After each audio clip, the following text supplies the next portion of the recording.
तुर्की के एक बादशाह सुल्तान मुराद की आदत थी कि वो भेस बदलकर आवाम की खबरगेरी किया करते थे। बादशाह ने अपने सिक्योरिटी इंचार्ज को कहा कि चलो कुछ वक्त लोगों में गुजारते हैं।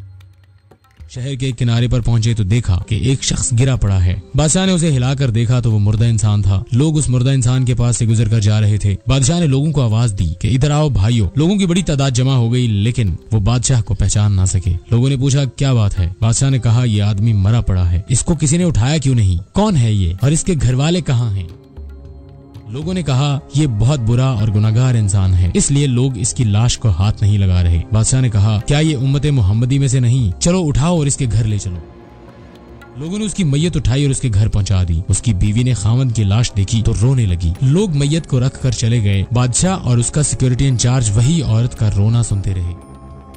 बीवी रोते हुए कह रही थी मैं गवाही देती हूँ बेशक तू अल्लाह का वली है, नेक लोगों में से है। ये सब सुनकर बादशाह को बड़ा ताज्जुब हुआ। बादशाह ने कहा ये कैसे हो सकता है, लोग तो इसे बुरा और गुनाहगार बोल रहे थे, इस शख्स की मैयत को हाथ लगाने के लिए भी तैयार नहीं थे और तुम इसे अल्लाह का वली और नेक बोल रही हो। उसकी बीवी ने कहा मुझे भी लोगों से यही तवक्को थी। असल हकीकत ये है कि मेरा खामद हर रोज शराब खाने जाता, जितनी हो सके शराब खरीद के लाता और घर लाकर गड्ढे में बहा देता और कहता कि चलो कुछ तो गुनाहों का बोझ मुसलमानों से हल्का हुआ। इसी तरह रात को एक बुरी औरत के पास जाता और उसे एक रात की उजरत दे देता और उससे कहता अपना दरवाजा बंद कर ले ताकि कोई तेरे पास ना आ सके, और घर आकर कहता अल्हम्दुलिल्लाह आज इस औरत का और नौजवान मुसलमानों के गुनाहों का कुछ बोझ मैंने हल्का कर दिया।